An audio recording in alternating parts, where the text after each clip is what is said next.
First of all, I want to thank everybody for coming this morning. I know coming out to the caves is, for some of you especially that are out south, it's kind of a long journey, but I'm hoping today that you'll learn a lot of things that'll make it worth it. My name is Joel Hornbostel. I'm the Director of Marketing here at NextPage. My job is to handle all the marketing duties of NextPage, but also I handle some of the digital enhancements that we offer our clients here at NextPage. As you know, we do a lot of direct mail and commercial printing, and so part of my job is to add some value to the direct mail that we do with some digital enhancements to improve some of the conversions and some opportunities to attain new clients and bring some value to the other opportunities that we can bring for our clients. So that'll be a big part of what I talk about today. There'll be some other things as well. But as you know, or maybe you don't know, a lot of the work that we do here at NextPage is with nonprofits. We love to help you guys with your plans, your end-of-year campaigns, and of course throughout the year as well. But today what I'm going to talk primarily about is how to increase giving donations for those end-of-year campaigns, because as you guys know, that's where a big part of the money comes from when you guys are planning your budget for the year. You really depend on those end-of-year campaigns to boost and make sure that you are able to reach those budgets for the following year. We're going to be talking about, I'm going to give you some stats today on different areas of giving campaigns, but also specifically direct mail and integrations with direct mail. Also going to talk, of course, about IP targeting. And I'm going to touch on a couple of other IP targeting products that are available called Venue Replay and a Captive Audience. Talk about some ad landing page design best practices. And then another product that is available from the United States Postal Service called Informed Delivery. If you're not familiar with that, we're going to talk about that a little bit too. That's another enhancement to direct mail that's very effective. If you have some questions, this is a real informal talk. Please feel free to raise your hand, because this does lend itself to a lot of questions. But if there are some things that I say and you're not quite sure what that means, we do have kind of a glossary of terms here that will explain a few things. But by all means, if you do have a question, please raise your hand. The first thing I want to talk about, now I know a lot of you guys already know some of these stats, or you're aware of this because you live it, but I just wanted to kind of highlight some of the statistics that speak to end-of-year campaigns for nonprofits. Nearly 35 to 42% of giving occurs between the 2 months of November and December. The average gift in the fourth quarter is about $85 versus $67 the rest of the year. 28% of nonprofits on the survey raised between 26 and 50% of their total annual income from the year-end ask. And then finally, in that same survey, 100% use direct mail. So direct mail is obviously a very powerful tool for those year-end campaigns. And again, I'm going to kind of show you how to build off that a little bit. Come on. Okay. So direct mail. Let's talk about direct mail a little bit while we're on the subject. According to a 2017 Direct Marketing Association report, the average direct mail household response rate is about 5.1% compared to other digital means. So direct mail is still very, very strong. The household ROI for direct mail is about 29%, and consumers spend an average of about 118% more time considering direct mail more than digital ads. So direct mail still has a very powerful impact. What I want to talk about now is that integration of other media, multi-channel marketing, using different channels in addition to direct mail.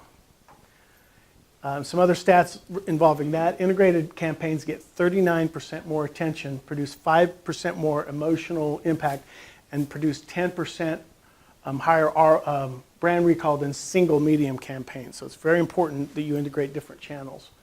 50% more donors respond to direct mail when receiving the same call to actions across multiple channels. So again, getting that message across in multiple channels, especially these days where there's so many different ways people get their information. 35% of donors say they prefer to respond to direct mail by giving online. So they like that message in direct mail, but they prefer to go online to give. So it's important to have that pathway to give online. 65% of nonprofits require 3 or more clicks to make that donation. So just like any other sales process, You got to hit them often, and you got to hit them consistently, because people don't always make that connection on the first time. What is IP targeting? So that's the big first question. What is IP targeting? IP targeting is that numeric label assigned to every computer or digital product, whether it's a cell phone, laptop, desktop, iPad, that is assigned to a network on either your home or your work. So if you're logged into our Wi-Fi, right now your IP address is our IP address. So it's this. You've probably seen this number before. It's used for network interfacing and identification, location addressing. It's just a way that it's just assigned to everybody in a network. So it's that one number.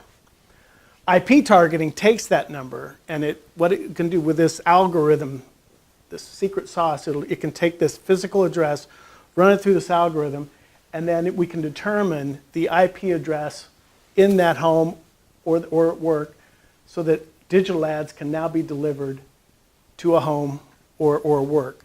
So in other words, we take the address list, we set a privacy shield so the two aren't together. That's very important that we have those privacy rules set.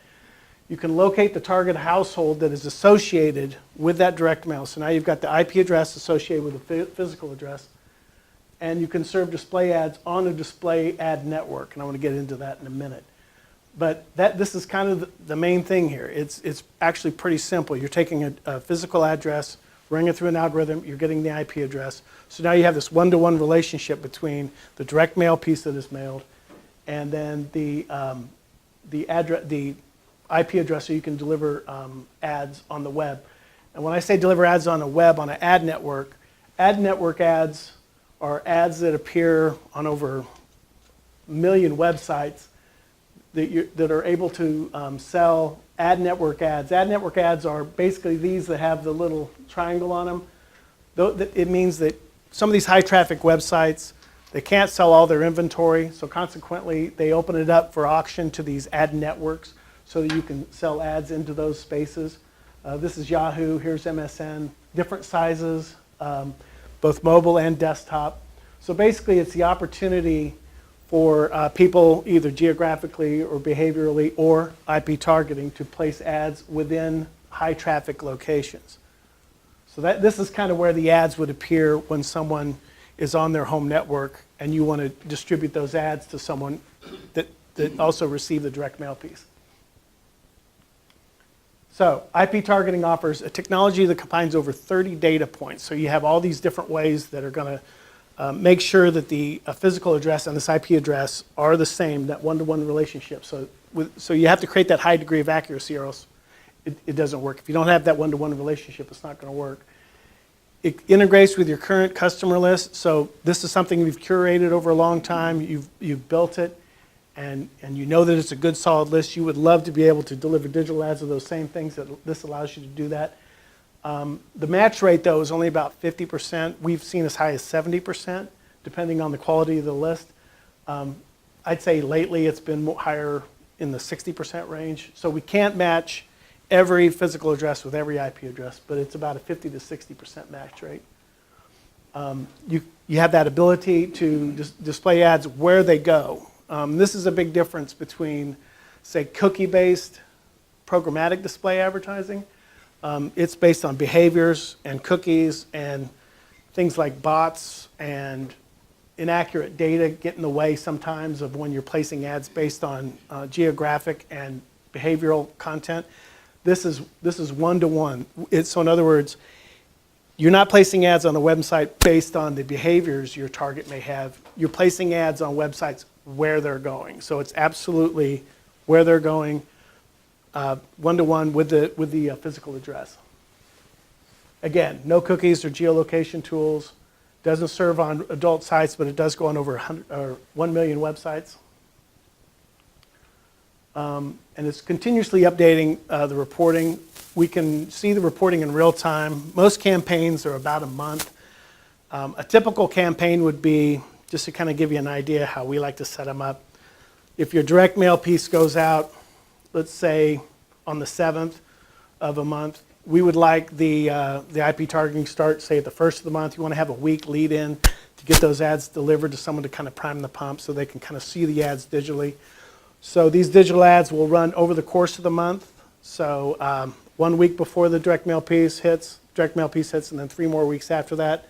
Average about 1 impression a day, so 30 impressions over the month per IP address. So over the course of that month, in real time, we can see the effectiveness of those digital ads, which ones are working best, which sizes working best, mobile versus desktop.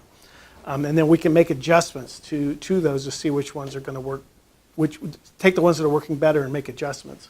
And we can also do A/B testing, see which message is resonating better.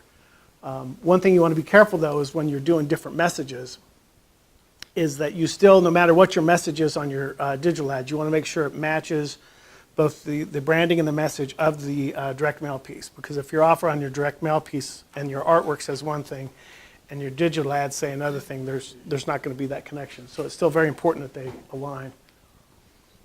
IP targeting also offers the opportunity to add conversion pixels, which is, so you can see in real time also, you put a pixel on a thank you page after someone donates, you can see in real time as people convert and donate. So, direct mail and IP targeting. Finally getting to the point where how these things go together here. So when you put the two together, you get a significant jump in the conversion rate. And there's a couple of case studies that we've handed out that'll attest to that, and I'll go over them here as well.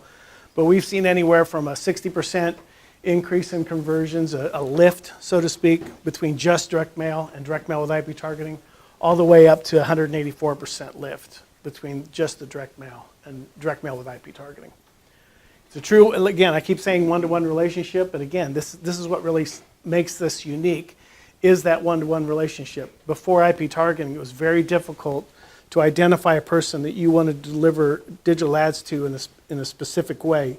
Before IP targeting, again, it was based on geographic targeting, behavioral targeting. Very difficult to reach that person you exactly want to reach, and that's why this is so valuable.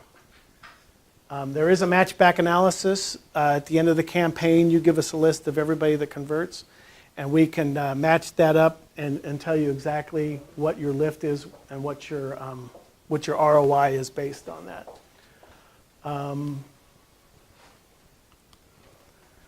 So, case study.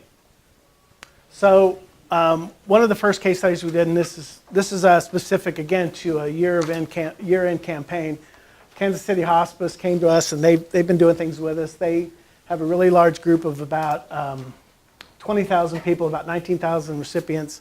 They have it in 11 segments, and they wanted to just do a sample campaign with us. So they did about 15% that had direct mail with IP targeting, and then the other 75% had just the direct mail. So, and again, their goal, of course, is to increase their year-over-year giving. So they created 5 different sizes.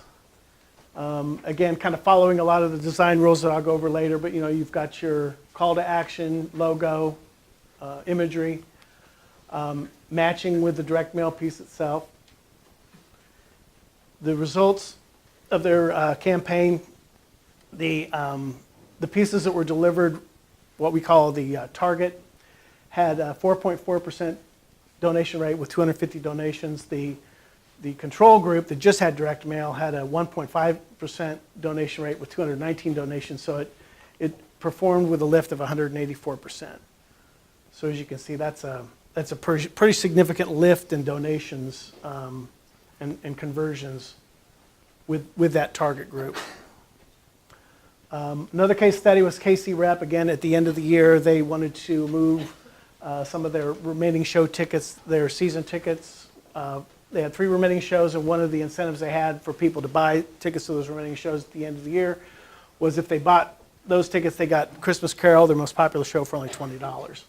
So again, this time though, the target group was a little larger, and the control group was a little smaller because they did the whole list and got about a 60% match. The target list was responsible for 71% of all conversions with a response lift of about 68%. So again, there was that good, solid response lift. So before I get into these other products, I want to see what questions you have about that relationship between direct mail and IP targeting.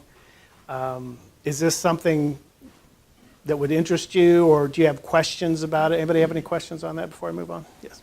On the hospice example, the response rates for with IP targeting, did most of those still come in through direct mail, or was it how much came in digitally, how much came in as a check in the mail? You know, we don't know when we figure the lift in conversions. We don't have it separated out by which ones came in digitally, which ones came in a check. The way we do it is just we take the entire list of people that converted, and the ones that were on the target list, this is how many on that list, and this is how many on this list. So it's not like you're saying, this is how many people did digital and this is how many did direct, because they do work together. The idea here with the lift and conversions is the two working together created this lift versus this one with just the one. You could make the argument that someone maybe never, the ones that were on that target list with digital ads, never saw the digital ads and they were going to convert on that anyway, which is entirely accurate to say that that is a possibility.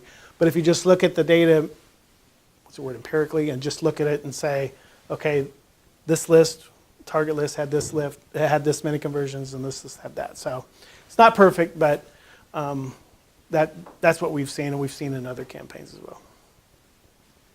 We target different healthcare specialties, and sometimes we have their home address, and sometimes we have their office, and may not know the difference. Right.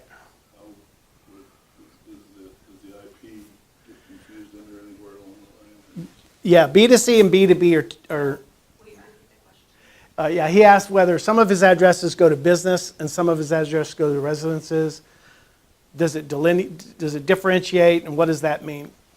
When you have both like that, it doesn't read them differently.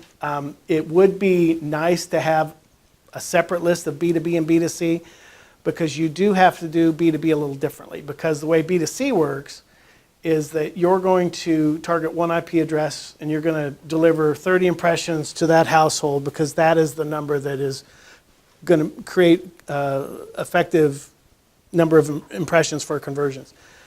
With B2B, especially if it's a large company, it's going to get diluted. 30 impressions to that one place, it's just not going to be as effective. So what we recommend for B2B is to do a separate campaign, increase the number of impressions per IP address, so that you can spread it out a little more over that.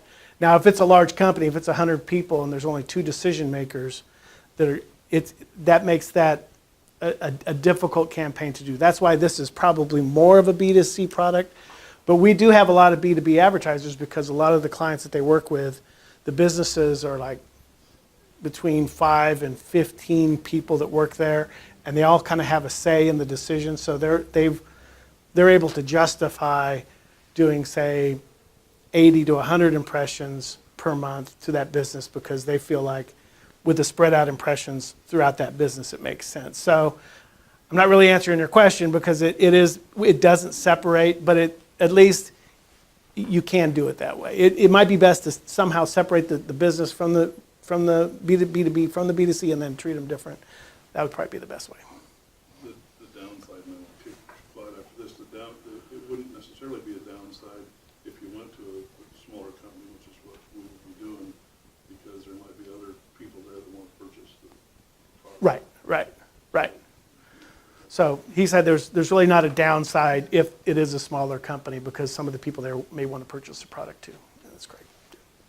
I have a question related to sensitivity on the part of the customer, donors in this case, who prefer sort of a more intimate kind of contact, and I see in ads on their computers all of a sudden after receiving the appeal letter or something like that, might take it as an invasion or an intrusion. Is there any research on how that's going? How many people are actually responding, saying that's great that the people I'm donating to are doing this, versus I never asked for this, please stop it? The people that we've worked with, I'm sorry. he was just asking about the sensitivity of people if you have a really close relationship with your donors, the sensitivity of them seeing a message like that digitally and them saying, you know, I don't really want to get those digital ads. I'm a little little apprehensive about you guys having my digital footprint as well as sending me direct mail. And if there's any data or feedback that speaks to that concern. I haven't had any of our nonprofit folks that have done this. They haven't given us any feedback that I've heard anyway. Have you heard any? That there was that. In fact, to us it shows that people would rather see messages that pertain to them than some of these pop-ups and ads that don't pertain to them at all. I think there's a general consensus that it's almost like they appreciate the reminder to give. They might be wondering how they did it, but there really hasn't been any negative feedback from that. And we don't try to bombard them. Like one a day, 30 over the month isn't a lot, and you don't want to bombard them too much because then they are like, you know, why are you sending me all these ads? So there is that balancing act, but I really haven't heard much at all negative feedback on that. So. Yep. What about video ads? Can you put them on there? Oh yeah, we can do video ads. I know And- the answer. You just wanted to throw it out there. Yes, we can do video ads. The pricing for this product is based on a CPM, so it's a price per 1,000 impressions that we deliver. Video is a little higher, but also, as you guys know, video has a better impact too. And we take all different sizes. There is a Q&A sheet that I can, not a Q&A, FAQ sheet that I can send out that gives you all the requirements for video, but as you guys have probably heard, video is very effective and get much better CPMs from that. The inventory is more limited, which is why it's a little more expensive. So it's recommended that you go ahead and do both together so you can get a big footprint. But if you can incorporate video into that as well, it can be very effective. Do you ever integrate email? Do I, excuse me? Integrate email. Do we integrate email campaigns? Yes, we do. Yes, we do. And again, the more channels, the better. So if you can integrate email, if you have those email addresses along with those, that's just another piece of that puzzle that makes that better. So yes, definitely integrate email with that as well. You can also match email address and IP address. So if you don't have a direct mail address for someone, but you have their email address, you can do IP targeting too. Cool, thank you. Oh, she said that if you have an email address, you can match an IP address to an email address. So, anybody else? Okay, I wanted to just touch on these a little bit. This is more type of IP targeting for acquisition. It's not so much nurturing your current list of clients. It's more about maybe acquiring new ones. Venue replay. What venue replay is it allows you to capture the device IDs of people in a high traffic location. Let's say that there's a big event. Let's say that you work for the Humane Society or a dog Humane Society or dog rescue. Thank you. Angela's my assistant over there. And there's a dog park, and so you know the people that go there are obviously dog lovers. You can do a geo frame around the dog park, and you can go back 6 months and capture the device IDs of people that are in that dog park. And then once you capture those device IDs, I know this is where it gets creepy, and everybody's like going, what? Once you get those device IDs and they go home and they link up with their home network, then you can get their IP addresses and you can deliver them message. So if you know they're a dog lover and they go to a dog park, again, you create a perimeter around a specific location. You can determine the time frame. You can even do it like if it's let's say 2 months ago there was a trade show at Kansas City Convention Center that was a good crowd for you to deliver messages to. You could do it around the convention center at the time of the convention and deliver and get the IP addresses of people that went there. So you track the device IDs back to their homes, capture the IP addresses when they connect to the Wi-Fi router, and then deliver ads to the home IP addresses as well as those mobile devices that you've captured the device IDs to. So there's a lot of different uses for this. nonprofit as well as other businesses. And the key is if you identify either an event or an area, Royals games, Chiefs games, let's say your product is selling sporting equipment and you have a really cool Royal shirt you want to sell people, geoframe a Royal Stadium, go back through the baseball season, capture the device IDs of people that attend the games, whether in the parking lot or in the stadium, and then you can deliver ads to them. Another really cool product associated with Venue Replay is direct mail. We can reverse append the IP addresses that we capture from Venue Replay and then get those physical addresses and deliver direct mail to those people. So again, this is a good acquisition model. We can't get their names, but we can get their address. We can say Royals fan at and deliver direct mail in addition. Again, that multi-channel approach where you're giving them multiple messages over a time period. So there's also a way to deliver direct mail to those new prospects. Any questions on Venue Replay before I move on? That one's kind of, okay. What's your return rate? Return rate on the, Do you see conversion? oh yeah, definitely. I don't have any case studies on that yet, but I have some campaigns going right now with some CTRs that are the click-through rates for the people and that are using it, and they're like, usually, it's 0.06 or something. These are 0.3, 0.25. So the clicks are really good. I'm just waiting to find out from these campaigns what kind of conversions they got. It's not quite as easy to get the conversions from this because I can't match it with a direct mail piece like I can with the IP targeting, but it works really great. Another product that gets good CTRs is Captive Audience. Now, Captive Audience, what this is if you wanted to send real-time message to someone in a location. You've probably heard of geofencing, which is where someone puts a beacon in, and once they enter a location, a business or an area, they're delivered ads. This is a little different. This is geoframing, and what this does is again, we do a geoframe around an area. Let's take, for instance, say Royal Stadium, and we have a client that's doing this right now. He is a sponsor of the Royals, and he wants to be able to send branded messages to people at the Royals game, and while they're there, and so he can associate his business with the Royals because he is a sponsor of the Royals. He can use their logo and things. So what you do is you do a geoframe around Royal Stadium, and what you do is now you're capturing the Wi-Fi of Royal Stadium, which is a very robust Wi-Fi. I don't know if you've ever logged into the Wi-Fi at a Royals game, but it's pretty robust. You capture that Wi-Fi. When you have that Wi-Fi, you're able to deliver digital ads back through that Wi-Fi to them. So you're actually using the Wi-Fi of the business or the location to deliver those ads.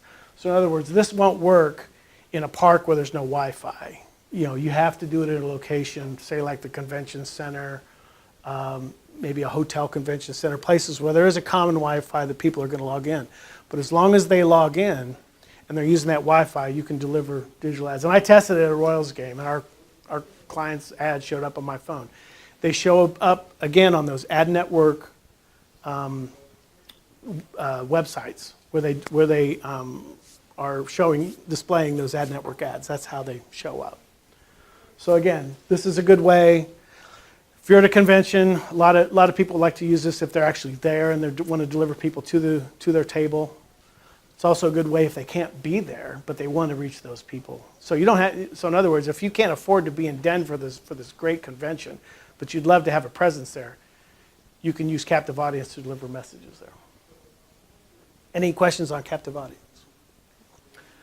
Okay. Now, one of the things about IP targeting that is super important is the ads themselves and the landing pages. If you don't have proper best practices for the design of the ads and the landing pages, the campaign's not going to work. So I'm going to kind of go through some of the basic steps for good ad design and proper landing page design. You want to use the basic sizes. This is 5 sizes. Is that right, 5? There are more sizes you can create so that you have an opportunity to be able to be on as many web pages as you can. This is the 5 main sizes, and we have a list of sizes that we can give you that that we recommend, but there are more and more sizes available. You definitely want to make sure you have the mobile sizes. When you're designing, you want to make sure that your logo is visible. You have a good call to action. You want to keep it simple. And one thing you also want to remember is when you're designing those mobile sizes, those 300 by 50s or 320 by 50s, that because it's so small, you don't want to have a huge headline with a lot of copy. You want to make sure that it's easily readable when it's small. You want to have some sort of imagery in there. Maybe you want to use some animation. You don't have to, but a lot of people like to use animation or video. And always make sure that when you're mailing the direct mail piece, that it aligns with the digital piece. Again, you want to create that connection with the two. Landing page and mobile statistics. I want to. There's a lot of things in relation to nonprofits that I found some interesting stats that I want you guys to be aware of. 84% of nonprofit donation landing pages are not mobile optimized. So if you're not mobile optimized, like your website might be mobile optimized, but if the landing page you're delivering the people to the ads to isn't, that has to be mobile optimized too, because it's very important, because if someone clicks on an ad that says donate now and the landing page, they have to do this or whatever, they're not going to donate. So make sure your website and your landing page for your offer is mobile optimized. Conversion rates increased 34% when a nonprofit website and a donation form are mobile responsive. So,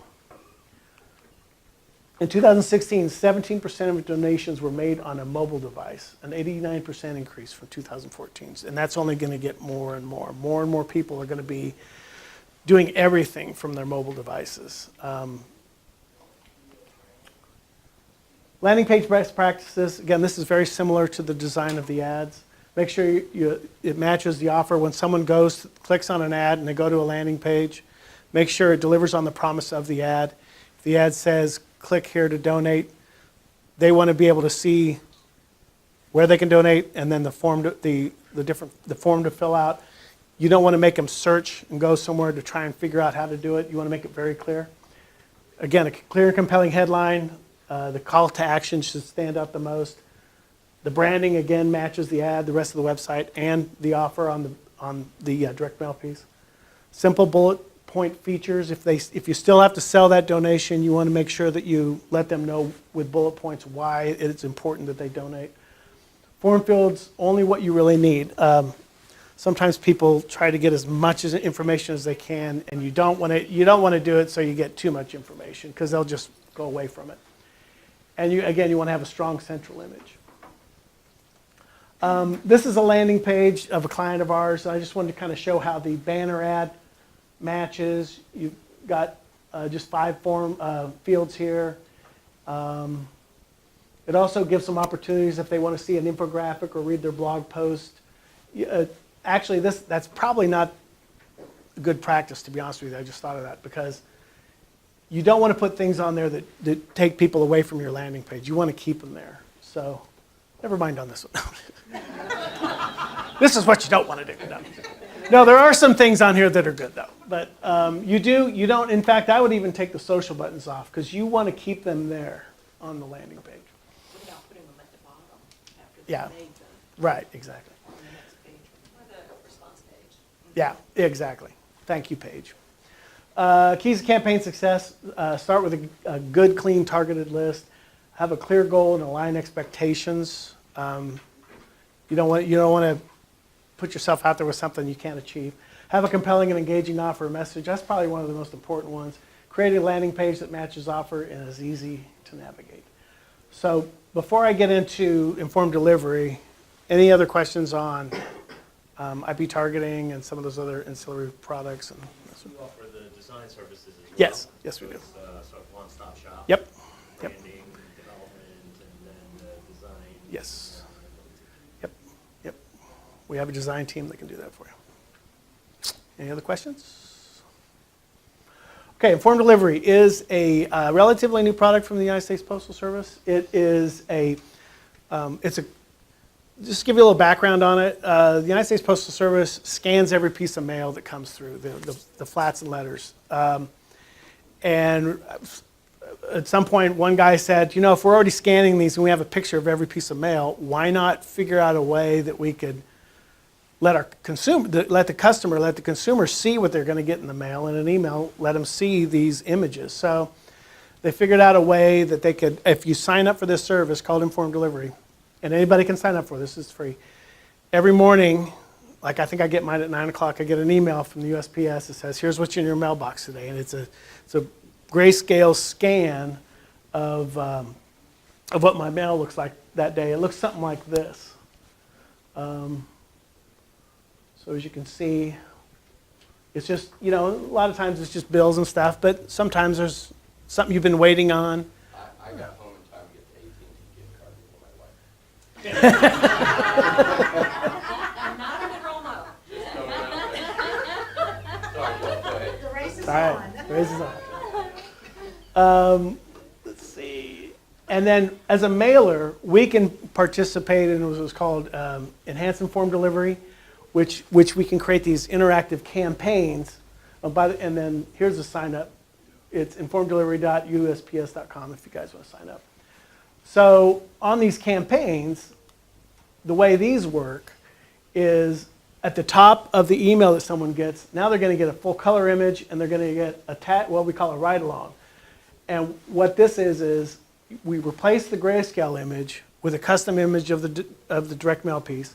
And much like what we were talking about with IP targeting, you want to replace that with either directly from the direct mail piece so they can make that connection when they get it in the mail, or at least an image that is from that direct mail piece in some regard. You want it to match and align with that offer.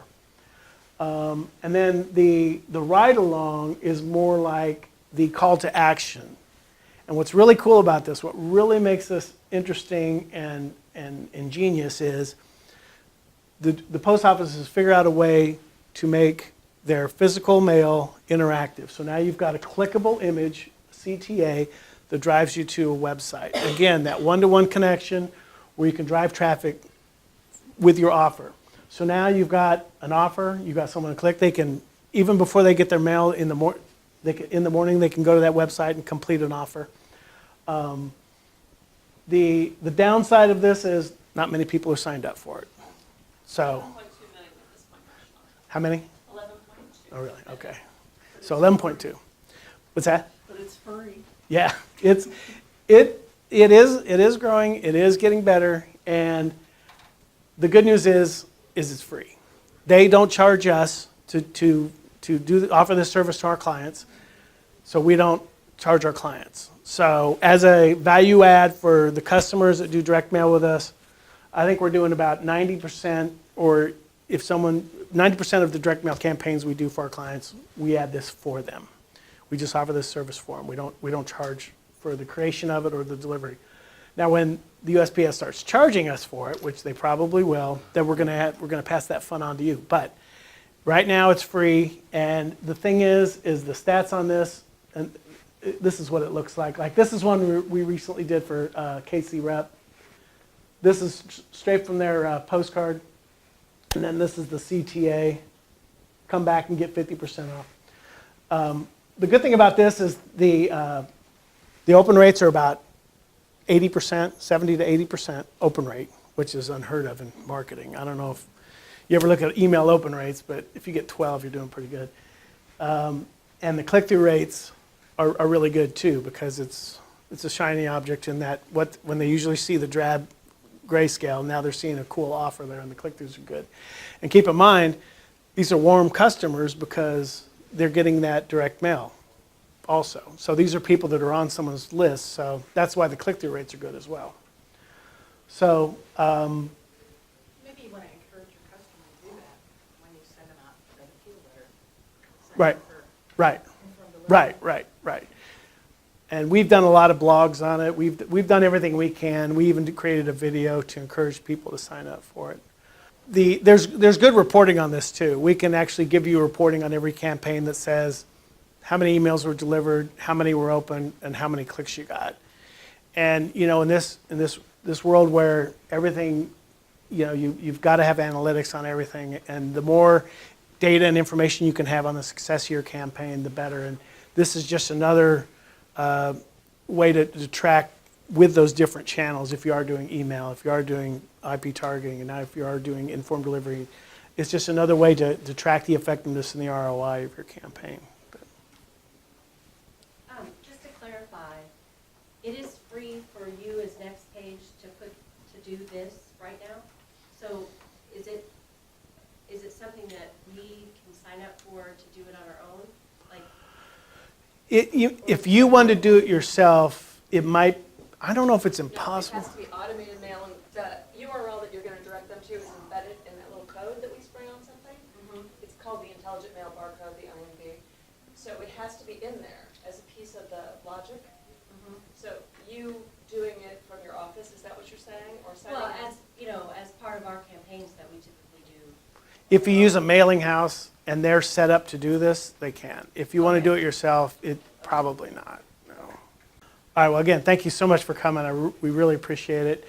We're going to do some tours. We're going to break it into 2 different groups. Josh is going to lead one group, and Sam's going to lead the other. And so, if you'd like to see our facility, we'd love to show you around. It's actually a really cool tour. There's some really cool big machines that do fun stuff. So.